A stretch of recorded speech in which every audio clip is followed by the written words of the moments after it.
आप सभी का 26 सितंबर 2023 स्टडी क्लासेज पर स्वागत है। तो आज हम पढ़ते हैं राजस्थान करंट अफेयर के बारे में अध्ययन करते हैं। तो इस प्रकार मेहरानगढ़ म्यूजियम ट्रस्ट की ओर से प्रदान किए जाने वाले मारवाड़ रत्न पुरस्कार की घोषणा की गई। वर्ष 2023 में कृषक उपहार योजना के तहत 3 किसानों को पुरस्कार मिले। जोधपुर में होगा राजीव गांधी ग्रामीण एवं शहरी ओलंपिक खेलों का राज्य स्तरीय आयोजन। और स्पेशल आज हम पढ़ेंगे महिलाओं के सर्वांगीण सशक्तिकरण इंदिरा शक्ति निधि का हम अध्ययन करेंगे। इंदिरा महिला शक्ति निधि का गठन, तो आज हमारी ये स्पेशल रहेगा। तो इस प्रकार अब इन प्रश्नों का हम विश्लेषण व पोस्टर के माध्यम से समझते हैं। तो पहला क्वेश्चन, तो मेहरानगढ़ म्यूजियम ट्रस्ट की ओर से प्रदान किए जाने वाले मारवाड़ रत्न पुरस्कार की घोषणा। तो आप देख सकते हो हमारे राज्य के राज्यपाल कलराज मिश्र के द्वारा सब पुरस्कार दिए गए। तो मारवाड़ रत्न पुरस्कार 12 मई को दिए गए। तो मुन्नो नैन्सी सम्मान पत्रिका के क्षेत्र में उल्लेखनीय योगदान के लिए मारवाड़ मैगनीज को प्रदान किया गया। तो मुन्नो नैन्सी सम्मान पत्रिका किसको दिया गया? मारवाड़ मैगजीन को दिया गया। चिरंजीव युवराज शक्ति शिव सम्मान क्रिकेटर जोधपुर के क्रिकेटर अंतर्राष्ट्रीय रवि बिश्नोई को मिला गया। और सर्वोच्च रावसिया सम्मान अश्विनी वैष्णव को मिला। और इस मारवाड़ रत्न पुरस्कार के अंतर्गत 2 अंतर्राष्ट्रीय पुरस्कार दिए जाते हैं, 4 राष्ट्रीय पुरस्कार दिए जाते हैं और 12 राज्य स्तरीय। तो इस प्रकार की 2 + 4 + 12, तो कुल कितने हो गए? 18 पुरस्कार दिए जाते हैं। तो 2 तो होते हैं अंतर्राष्ट्रीय होते हैं, 4 राष्ट्रीय पुरस्कार होते हैं और 12 राज्य स्तरीय पुरस्कार होते हैं। और ये मारवाड़ रत्न पुरस्कार दिया गया जिसके तहत भिन्न भिन्न लोगों को भिन्न भिन्न पुरस्कार मिले हैं। तो इस प्रकार विश्वविख्यात बांसुरी वादक पंडित हरिप्रसाद सोरसिया को मारवाड़ रत्न पुरस्कार मिला। और महाराजा विजय सिंह सम्मान लीला देवी सोमानी को मिला मरणोपरांत। और महाराजा मान सिंह सम्मान ओकार सिंह लखावत बीकानेर के हैं। और एच महाराजा उमेद सिंह सम्मान डॉक्टर सरवन सिंह राठौर को मिला। चिरंजीवी युवराज शिव सिंह सम्मान जोधपुर के क्रिकेटर रवि बिश्नोई, आपने सुना ही होगा नाम, इनको मिला। और मुन्नो नैन्सी सम्मान पत्रकार के ये पत्रकारिता के क्षेत्र में दिया जाता है जो मारवाड़ मैगजीन को मिला। और पद्मश्री सीताराम लाल सम्मान भंवरलाल सुतार को मिला। तो इस प्रकार की मेन पुरस्कार है जो आपको बताए गए हैं जो मारवाड़ रत्न पुरस्कार के अंदर शामिल हैं और भिन्न भिन्न लोगों को ये अवार्ड मिले। अब अगला सवाल, वर्ष 2023 में कृषक सम्मान या कृषक उपहार योजना के तहत 3 किसानों को पुरस्कार मिले। तो आप देख सकते हो लाखों रुपए के उनको पुरस्कार भी मिले 3 किसानों को। अब वो कौन कौन से किसान हैं अभी देखते हैं, उनका अध्ययन करते हैं। तो राजस्थान सरकार के द्वारा राज्य में कृषि उपज मंडी समितियों में कृषक पुरस्कार योजना चलाई जा रही है। और योजना के तहत जीतने वाले किसान को मंडी स्तर पर, खंड स्तर पर और राज्य स्तर पर पुरस्कार दिया जाता है।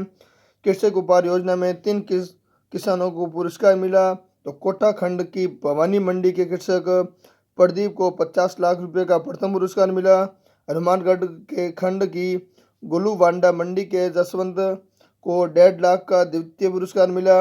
और हनुमान खंड के मंडी के मोहनलाल को 1 लाख रुपए का तीसरा पुरस्कार मिला। तो इस प्रकार की मंडी स्तर पर, खंड स्तर पर, राज्य स्तर पर उनको पुरस्कार दिया। किसान के मंडी को या मंडी में काम करने वाले किसानों को उनको पुरस्कार मिला। जोधपुर में होगा राजीव गांधी ग्रामीण एवं शहरी ओलंपिक खेलों का राज्य स्तरीय आयोजन। तो हाल ही में केंद्र राज्य सरकार के द्वारा जोधपुर के अंदर राजीव गांधी ग्रामीण एवं शहरी ओलंपिक खेलों का राज्य स्तरीय का आयोजन किया और शुभारंभ किया है। तो अब राज्य स्तरीय राजीव गांधी ग्रामीण एवं शहरी ओलंपिक खेलों का आयोजन आगामी 25 से 28 सितंबर तक जोधपुर जिले में होना प्रस्तावित है।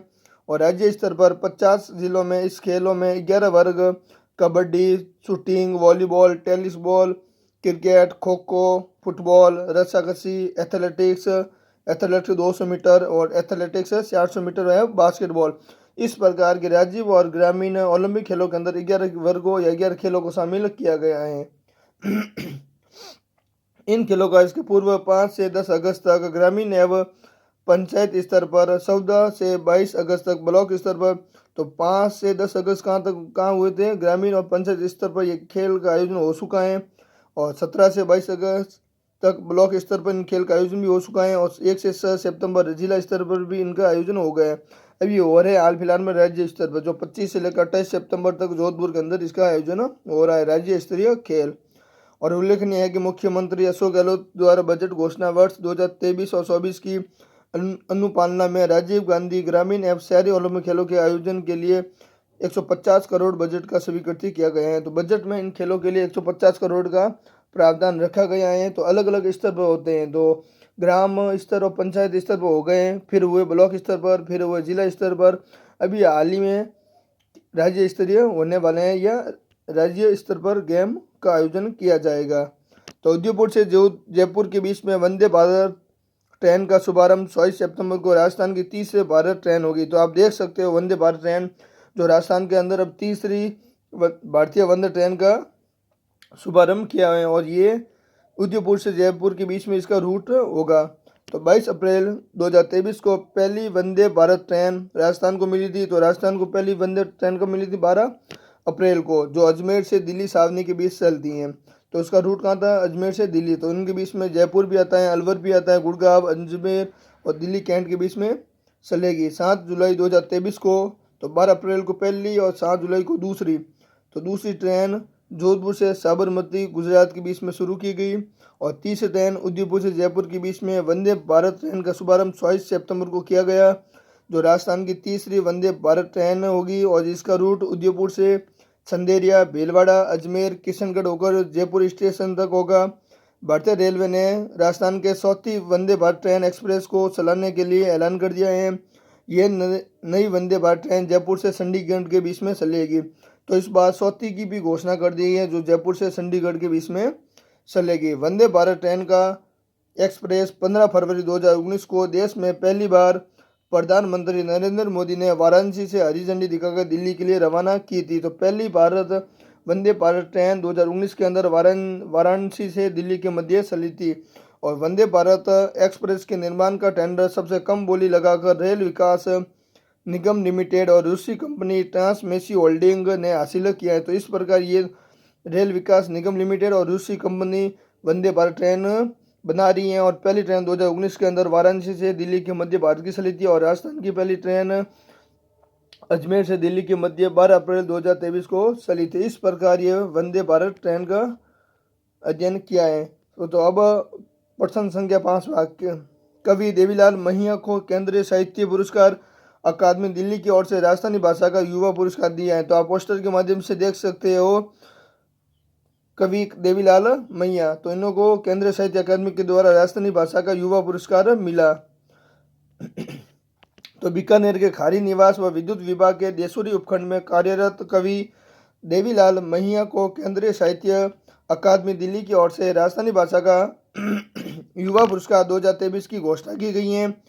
अकादमी सचिव श्री निर्वासन राम ने बताया कि मैया को उनकी काव्य कृति अंतरसो आलमो, तो उनकी काव्य कृति कौन सी है, अंतरसो आलमो के लिए उन्हें राजस्थानी भाषा का युवा पुरस्कार मिला। तो इस वर्ष के लिए युवा पुरस्कार हेतु चुना गया, जिसमें 50,000 की राशि व ताम्र फलक से देश के किसी भी राज्य में होने वाले आगामी कार्यक्रम में मैया को सम्मानित किया जाएगा। पद्म श्री कोमल कोठारी सम्मान, तो अभी हाल ही में और भी अवार्ड दिए गए, जिसमें पद्म श्री कोमल कोठारी अवार्ड 2023 कालूनाथ कालबेलिया को मिला। और इसमें ना 2 प्रकार के अवार्ड दिए जाते हैं, एक तो दिया जाता है कि कोमल कोठारी अवार्ड, और एक दिया जाता है Komal Kothari life time achievement award.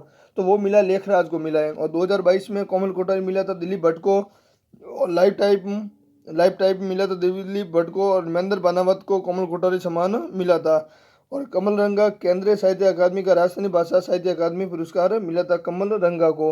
और इस बार मिला है कि देवीलाल मैया को केंद्रीय साहित्य अकादमी दिल्ली के द्वारा राजस्थानी भाषा का युवा पुरस्कार।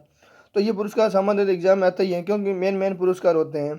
अब हम स्पेशल पढ़ेंगे इंदिरा महिला शक्ति निधि का गठन किया गया है। तो इंदिरा महिला शक्ति उद्यम प्रोत्साहन, तो महिला को रोजगार में प्रोत्साहन हेतु इसका गठन किया गया है। महिला को स्व रोजगार हेतु प्रेरित करने के लिए योजना शुरुआत की गई है। व्यक्तिगत आवेदक व स्वयं सहायता समूह को 1 करोड़ रुपए तक ऋण देने का प्रावधान है। इसमें महिला को रोजगार रोजगार खोलने के लिए 1 करोड़ रुपए तक ऋण दिया जाएगा। महिला शक्ति निधि योजना का तो महिला के सर्वांगीण सशक्तिकरण इंदिरा महिला शक्ति का गठन किया गया है। राजस्थान सरकार ने महिलाओं के सर्वांगीण सशक्तिकरण के उद्देश्य से बजट घोषणा 2019 और 20 में राशि 1,000 करोड़ रुपए का इंदिरा महिला शक्ति निधि का गठन किया गया। 1,000 का मतलब होता है कि प्रत्येक साल 200 करोड़ का इन्होंने बजट रखा गया है, जिसके कारण 5 साल के अंदर 1,000 हो जाएंगे। ये योजना 2019 में आरंभ की गई है और 2024 तक रहेगी, ताकि महिला को अपने खुद के हुनर पर स्वरोजगार खोल सके।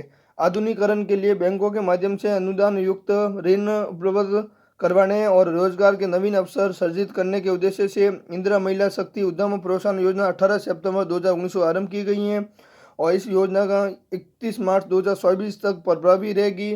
और इसका क्रियान्वयन महिला अधिकारिता विभाग के अधीन महिला शक्ति केंद्र की ओर से इस योजना का क्रियान्वयन के लिए प्रसार किया गया है। और राज्य सरकार ने 18 सितंबर को महिला सशक्तिकरण समर्पित इंदिरा महिला उद्यम शक्ति उद्यम प्रोत्साहन योजना IM शुरू की गई है और मुख्यमंत्री अशोक गहलोत के द्वारा राज्य बजट में 1,000 करोड़ का इसका प्रावधान रखा गया है। तो 2019 और 20 के बजट के अंदर इस इंदिरा महिला शक्ति निधि का गठन किया गया था और जिसके अंदर 1,000 करोड़ का प्रावधान है और इसमें बताया गया है कि महिला अपने सब रोजगार के लिए ऋण ले सकती हैं और इसमें प्रत्येक साल 200 करोड़ का बजट रखा जाएगा। तो इस प्रकार की महिला शक्ति निधि का गठन किया गया। अब हम पढ़ते हैं बूस्टर डोज। तो ये बूस्टर डोज वो है जो सामान्य एग्जाम आने की ज़्यादा संभावना रहती है। तो आपका ये इसलिए लाए गए ताकि आपका रिवीजन हो सके। माना कि आपका पढ़ा हुआ नहीं है, पढ़ा हुआ है तो रिवीजन हो सके और नहीं पढ़ा हुआ तो इस बात से आपको मालूम वाकिफ हो सको। तो अब आज हम बूस्टर डोज के अंदर पढ़ेंगे केंद्रीय भूजल आकलन रिपोर्ट 2020। तो ये रिपोर्ट 2020 के अंदर आई हुई है। तो इसके अंदर राजस्थान में कुल भूजल ब्लॉक 302 है। तो भारत के अंदर कुल भूजल ब्लॉक कितने 302 और राजस्थान के अंदर 302 ब्लॉक है। और राज्य में देश का भूजल 1.72% है और राज्य में देश का सतही जल 1.16% है। राजस्थान में 4 ब्लॉकों में बांटा गया है। तो डार्क ब्लॉक के अंदर 219 ब्लॉक आते हैं, 302 में से 219 आते हैं डार्क ब्लॉक के अंदर और क्रिटिकल ब्लॉक के अंदर 22 आते हैं और सेमी क्रिटिकल ब्लॉक के अंदर 20 ब्लॉक आते हैं और सुरक्षित ब्लॉक के अंदर 38 ब्लॉक आते हैं। तो मेन आपको यही याद रखना है कि 302 ब्लॉक जल ब्लॉक है राजस्थान के अंदर, जिसके अंदर डार्क ब्लॉक 219 है और 38 ब्लॉक जो सुरक्षित हैं और 3 ब्लॉक लवणीय हैं जो खारे पानी से घिरे हुए हैं। तो जो तारानगर और खाजूवाड़ा बीकानेर और रावरसर हनुमानगढ़। तो इस प्रकार ये केंद्रीय भू जल आंकलन रिपोर्ट 2020। अब 37वां राष्ट्रीय खेल गुजरात के अंदर समापन हुआ है। तो इसमें से भी सवाल आने की संभावना ज़्यादा है क्योंकि राष्ट्रीय स्तर पर यह खेल आयोजन हुआ है और राजस्थान का इसमें 20वां स्थान लगा है और राजस्थान को 20वां स्थान लगा, लेकिन राजस्थान इसमें 30 पदक जीते हैं। राष्ट्रीय खेल गुजरात के अंदर इसका समापन हो गया है और इसमें राजस्थान ने 30 पदक के साथ 20वां स्थान प्राप्त किया है, जिसमें से राजस्थान ने 3 गोल्ड मेडल और 3 सिल्वर और 3 ब्रॉन्ज मेडल अलग अलग जीते हैं। तो गोल्ड मेडल में विवान कपूर जो शूटिंग जयपुर के रहने वाले हैं और मुकेश चौधरी वुसु जयपुर के और कविता सियाग साइकिलिस्ट। तो इनके मेन नाम याद रखना क्योंकि इन खिलाड़ियों के खेल के बारे में पूछते हैं। जैसे अब विवान कपूर किसे शूटिंग से, मुकेश चौधरी वुसु से और कविता सियाग साइकिलिस्ट से हैं। तो ये मेन खिलाड़ी है जिनका एग्जाम आने की संभावना ज़्यादा है क्योंकि इन्होंने राष्ट्रीय खेल के अंदर गोल्ड मेडल जीते हैं। अब हम कुछ ऑपरेशन की बात कर लेते हैं अभ्यास। तो ऑपरेशन वज्र प्रहार अपराधियों के खिलाफ कार्यवाही के लिए पुलिस विभाग के द्वारा चलाया गया यूथ को जोड़ो अभियान भाषा व पुस्तकालय विभाग के द्वारा और उमंग फर्स्ट बारह जिले में चला गया भिक्षावृत्ति उन्मूलन करने के लिए, मतलब भिखारियों को समाप्त करने के लिए। ऑपरेशन सुदर्शन चक्र सवाई माधोपुर के अंदर, ऑपरेशन संस्कार झालावाड़ के अंदर, सक्षम अभियान बांसवाड़ा के अंदर और अभियान सेहत अलवर के अंदर। तो इस प्रकार अलग अलग अभियान चलाए गए हैं और सभी अलग अलग द्वारा और अलग अलग जिलों के अंदर। तो आप सभी का धन्यवाद हमारे YouTube चैनल देखने के लिए और सब्सक्राइब कीजिए और ज़्यादा से ज़्यादा शेयर कीजिए, कमेंट कीजिए और सवाल को पूछते रहिए ताकि हम आपका उनका आंसर दे सकते हैं। और इस क्लास की PDF आपको हमारी स्टडी क्लासेस पर मिल जाएगी। अभी हमने नए नए चैनल आरंभ किया है, तो सभी को देखने के लिए धन्यवाद। जल्द से जल्द सब्सक्राइब करें।